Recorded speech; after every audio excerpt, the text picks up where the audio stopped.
अब देखो यार, अगर तुम लोग एईडब्ल्यू के हार्डकोर फैन हो तो ये वीडियो तुम्हारे लिए होने वाली है, क्योंकि गाइज एईडब्ल्यू आरओएच के करंट चैंपियन का कॉन्ट्रैक्ट एईडब्ल्यू के अंदर अब यहाँ पर ओवर हो चुका है।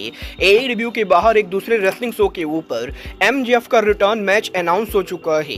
एईडब्ल्यू में मेगन बेन के पॉसिबल रिटर्न को लेकर बैक स्टेज से काफी बड़ी अपडेट आ रही है। तो गाइज वहीं एलिजो डेल वैकिंगो की इंजरी सिचुएशन को लेकर वैकिंगो की तरफ से लेटेस्ट अपडेट सामने आ चुकी है।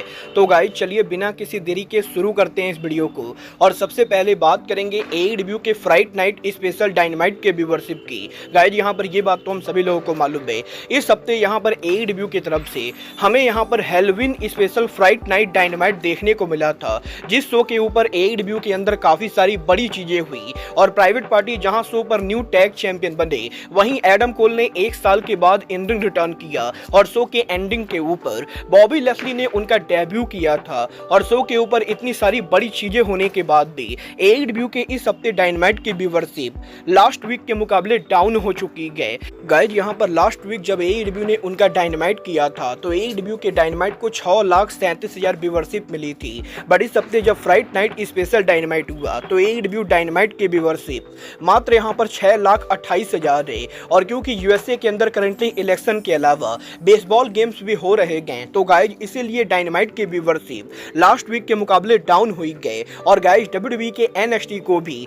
इसीलिए इस हफ्ते मात्र 5,88,000 व्यूवरशिप मिली थी। वेल देखना दिलचस्प होगा कि एईडब्ल्यू डायनामाइट को मात्र 6,28,000 व्यूवरशिप मिलने के बाद नेक्स्ट वीक जब एईडब्ल्यू का डायनामाइट शो डब्ल्यूडब्ल्यूई एनएक्सटी के साथ हेड टू हेड जाता है तो एईडब्ल्यू डायनामाइट को कितनी व्यूवरशिप मिलती है। बट गाइज चलिए फिलहाल आगे बढ़ते और बात करते हैं एईडब्ल्यू के इंजर्ड सुपरस्टार बैंडिडो की। वेल गाइज अगर आप लोग एईडब्ल्यू को लंबे टाइम से फॉलो करते हो तो आपको पता होगा आज से करीबन 1 से 1.5 साल पहले टोनी खान ने यहाँ पर लूचा लिब्रे सुपरस्टार बैंडिडो को साइन किया था। बट गाइज जब से यहाँ पर टोनी खान ने बैंडिडो को साइन किया है, बैंडिडो बैक टू बैक यहाँ पर इंजरी सफर कर रहे गए और पिछले 1 साल से लगभग एईडब्ल्यू के अंदर बैंडिडो इंजरी की वजह से कंपीट नहीं कर रहे गए। बट अब यहाँ पर फाइनली बैंडिडो एईडब्ल्यू पर रिटर्न होने के लिए मेडिकल तौर पर पूरी तरह से क्लियर हो चुके गए। और एईडब्ल्यू के इस हफ्ते डायनामाइट के बैक स्टेज के ऊपर बैंडिडो को एईडब्ल्यू के मेडिकल रूम के अंदर देखा गया था, जहां पर बैंडिडो एईडब्ल्यू के मेडिकल टीम के द्वारा उनके इन रिंग रिटर्न के लिए क्लियरेंस लेने आए थे। और अब यहां पर एईडब्ल्यू के मेडिकल टीम ने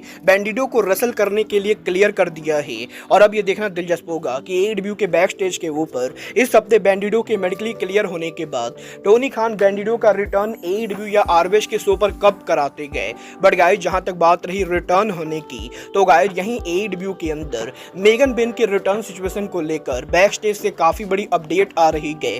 गाइज यहाँ पर ये बात तो हम सभी लोगों को मालूम है, इस साल के ओपनिंग के ऊपर ही मेगन बेन ने यहाँ पर जापानीज रेसलिंग को क्विट कर दिया और वो यहाँ पर यूएसए के अंदर वापस आ गई थी, जिसके बाद के इस चीज को लेकर तगड़ी रूमर थी कि मेगन बेन एईडब्ल्यू पर डेब्यू करके पॉसिबली मर्सिडीज मोन को ज्वाइन करेंगी। बट गाइज अभी तक मेगन बेन के एईडब्ल्यू पर रिटर्न ना होने के बाद अब फाइनली यहाँ पर इस चीज को लेकर अपडेट आ रही है कि मेगन बेन को लेकर अमेरिका की 2 सबसे बड़ी कंपनी डब्ल्यूडब्ल्यूई और एईडब्ल्यू दोनों ही काफी ज्यादा इंटरेस्टेड है। और गाइज क्योंकि मेगन बेन पहले भी एईडब्ल्यू के ऊपर काम कर चुकी है, तो गाइज इसीलिए एईडब्ल्यू कंपनी लगातार यहाँ पर मेगन बेन के कॉन्टेक्ट के अंदर है। और गाइज यहाँ पर एईडब्ल्यू के अंदर काफी सारे लोग यहाँ पर कंपनी को पुश कर रहे हैं कि वो यहाँ पर मेगन बेन को कंपनी के ऊपर साइन करे। और एईडब्ल्यू के अंदर काफी बार बैक स्टेज के ऊपर मेगन बेन के नेम को एईडब्ल्यू के मैनेजमेंट के सामने ड्रॉप किया गया है। और इस चीज के हाई चांसेस है कि एईडब्ल्यू कंपनी जल्द यहाँ पर दोबारा से मेगन बेन को कॉन्ट्रैक्ट में साइन करेगी और वो एईडब्ल्यू के टेलीविजन के ऊपर रिटर्न करेंगी।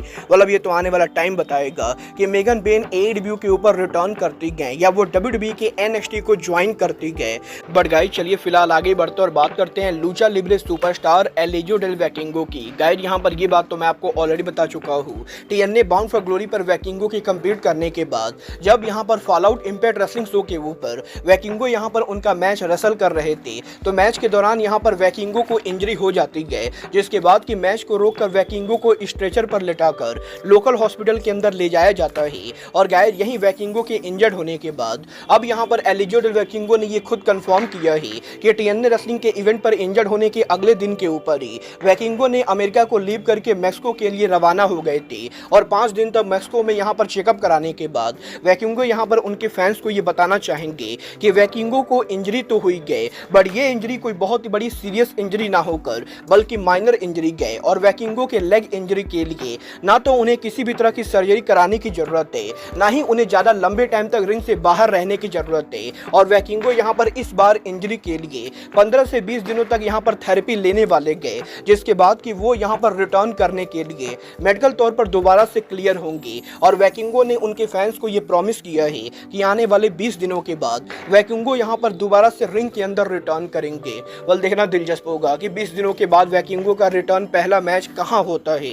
बट गाइस, जहाँ तक बात रही रिटर्न मैच की, तो अब मैं आपको बता दूं, AEW कंपनी के arguably biggest home grown superstar MJF AEW के बाहर एक बड़ी रेसलिंग इवेंट के ऊपर रिटर्न करने वाले हैं। गाइस, यहाँ पर ये बात तो हम सभी लोगों को मालूम है, AEW के अंदर करंटली यहाँ पर MJF वीकली बेसिस पर काम नहीं कर रहे गए, क्योंकि गाइस यहाँ पर MJF करंटली रेसलिंग बिजनेस के बाहर हॉलीवुड के अंदर काफी सारे मूवीज के अंदर काम कर रहे गए और MJF के हॉलीवुड शेड्यूल की वजह से उन्हें यहाँ पर AEW के शो पर रेगुलर बेसिस पर काम करने का मौका नहीं मिल रहा है। बट गाइस, यहाँ पर AEW से लगातार गायब रहने के बाद अब AEW के बाहर एक इंडी रेसलिंग शो के ऊपर MJF का रिटर्न अनाउंस हो चुका है। गाइस, यहाँ पर ये बात तो हम सभी लोगों को मालूम है, AEW के रेसलर्स को ये फ्रीडम होती गई कि वो इंडी रेसलिंग के ऊपर कम्पीट कर सकते गए और लगभग 80% AEW का रोस्टर AEW के बाहर बाकी इंडी कंपनीज के ऊपर कम्पीट करता है। बट गाइस, यहाँ पर MJF, यंग बक्स, केनी ओमेगा सहित काफी सारे ऐसे भी रेसलर है जो AEW के बाहर इंडी रेसलिंग के ऊपर नॉर्मली कम्पीट नहीं करते गए। बट अब यहाँ पर MJF AEW के बाहर फाइनली यहाँ पर इंडी रेसलिंग शो के ऊपर रिटर्न कर रहे गए। गाइस, यहाँ पर इस हफ्ते बाको रैटन चैंपियनशिप रेसलिंग ने ये अनाउंस कर दिया है कि 15 दिसंबर को जब वो उनका पेपर व्यू करेंगे तो उनके festival of fight pay per view के ऊपर MJF यहाँ पर उनका रिटर्न करेंगे और BRCW रेसलिंग के इस इवेंट के ऊपर MJF यहाँ पर शो के ऊपर एक्शन में होंगे, जो यहाँ पर AEW के वाइस प्रेसिडेंट QT मार्शल को फेस करने वाले गए। और 15 दिसंबर को BRCW रेसलिंग शो के फेस्टिवल इवेंट के ऊपर MJF और QT मार्शल के बीच में हमें यहाँ पर 1-on-1 मैच देखने को मिलेगा। वेल गाइस, ये तो बात है AEW ओरिजिनल MJF की। बट गाइस, चलिए फिलहाल आगे बढ़ते और बात करते हैं AEW another original superstar Cody Rhodes के ब्रदर डस्टिन रोड्स की। गाइस, यहाँ पर ये बात तो हम सभी लोगों को मालूम है, कोडी रोड्स और डस्टिन रोड्स AEW के one of the founding wrestlers है और डस्टिन रोड्स ने पिछले 5 सालों तक AEW के अंदर काफी सारे मैचेस को रेसल किया है और वो यहाँ पर करंटली ROH रेसलिंग के अंदर ROH के करंट टैग टीम चैंपियन भी गए। और यहीं AEW के अंदर डस्टिन रोड्स के पिछले 5 सालों तक काफी बढ़िया तरीके से कम्पीट करने के बाद अब डस्टिन रोड्स का AEW ROH कॉन्ट्रैक्ट ऑफिशियली यहाँ पर ओवर हो चुका है। गाइस, यहाँ पर ये बात तो मैं आपको पिछले काफी दिनों से बता रहा था कि डस्टिन रोड्स का AEW कॉन्ट्रैक्ट जल्द ओवर होने वाला है। गाइस, यहाँ पर कल 31 अक्टूबर के ऊपर डस्टिन रोड्स का AEW कॉन्ट्रैक्ट ऑफिशियली यहाँ पर ओवर हो चुका है और डस्टिन रोड्स के कॉन्ट्रैक्ट के ओवर होने के बाद भी अभी तक उन्होंने AEW कंपनी के साथ री साइन नहीं किया है, जबकि वो यहाँ पर ROH के अंदर करंटली 2-2 चैंपियन थे। और गाइस, यहाँ पर इस चीज को लेकर अपडेट आ रही है कि डस्टिन रोड्स और टोनी खान अब भी यहाँ पर कॉन्ट्रैक्ट नेगोशिएट कर रहे गए और अगर यहाँ पर सब कुछ सही जाता है तो डस्टिन रोड्स यहाँ पर री साइन करके AEW के अंदर स्टे करेंगे। बट अगर यहाँ पर कोडी रोड्स डस्टिन रोड्स को इन्फ्लुएंस करते गए तो डस्टिन रोड्स यहाँ पर ROH के टाइटल को जल्दी ड्रॉप करके उनके ब्रदर कोडी रोड्स को WWE पर ज्वाइन करेंगे। वेल, मुझे यहाँ पर नहीं लगता है कि डस्टिन रोड्स को WWE के ऊपर वापस जाना चाहिए। बट आपको क्या लगता है, डस्टिन रोड्स के आज यहाँ पर फ्री एजेंट बनने के बाद डस्टिन रोड्स को WWE पर वापस जाना चाहिए या नहीं? आप लोग मुझे कमेंट करके बताइए। बट गाइस, अब आज के इस वीडियो में बस इतना ही। मैं मिलता हूँ आपसे अपने अगले वीडियो में। बट गाइस, तब तक के लिए goodbye, good night and bang.